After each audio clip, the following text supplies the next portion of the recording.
Leïla ne dort plus. Elle est enfermée chez elle, surveillée. Les murs familiers sont devenus des frontières.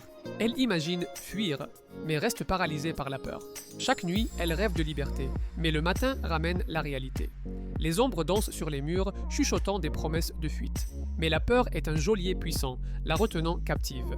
Elle se demande si elle trouvera un jour le courage de s'échapper. Pour l'instant, elle attend, espérant un miracle. Leïla sait que la liberté est proche, mais si lointaine à la fois.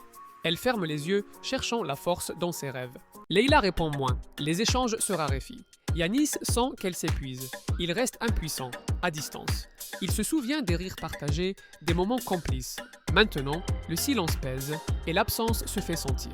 Il voudrait être là, mais les kilomètres les séparent. Il espère que le temps apaisera les tensions. Il attend, impuissant, que les choses s'améliorent. Il sait que l'amour peut surmonter la distance. Il garde espoir malgré tout. Leïla, j'ai besoin de te voir, ce soir. Yanis court la rejoindre. Elle l'attend, immobile, silencieuse. Le cœur de Yanis bat la chamade. Il se demande ce qu'il attend. Leïla le regarde avec intensité. Un moment suspendu dans le temps. Les mots ne sont pas nécessaires. Leurs regards disent tout. Un rendez-vous qui pourrait tout changer. Ils veulent que je parte dans 2 semaines. Fouillons, Leïla. On peut s'en sortir. Tu crois qu'on peut survivre à tout ça? On n'a pas le droit de ne pas essayer. C'est maintenant ou jamais. On doit être courageux ensemble.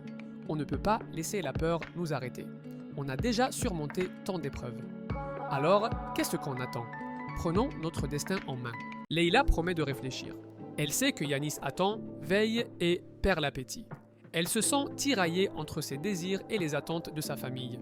Faire sa valise, c'est comme signer un contrat avec un avenir qu'elle n'a pas choisi.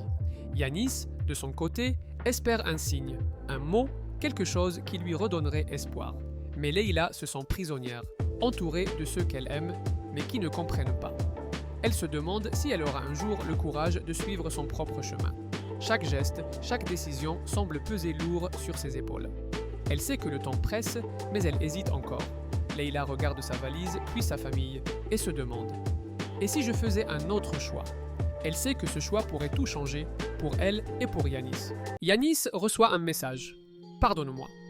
Il appelle, aucune réponse. Le silence, l'effondrement. Il se demande ce qui a bien pu se passer. Son esprit s'emballe, cherchant des réponses. Il relit le message encore et encore. Chaque mot résonne, amplifiant son angoisse. Il espère une explication, un signe, quelque chose. Mais rien. Juste le vide et l'incertitude. Il sait qu'il doit attendre, mais l'attente est insupportable. Yanis, seul face à l'eau, contemple l'horizon. Il murmure doucement. « Reviens, Leïla ». Mais seule la nuit lui répond, avec son silence pesant et mystérieux. Il se souvient des moments partagés et espère un jour revoir son sourire. L'eau reflète ses souvenirs, tandis que le vent emporte ses mots. Un espoir persiste, fragile mais tenace.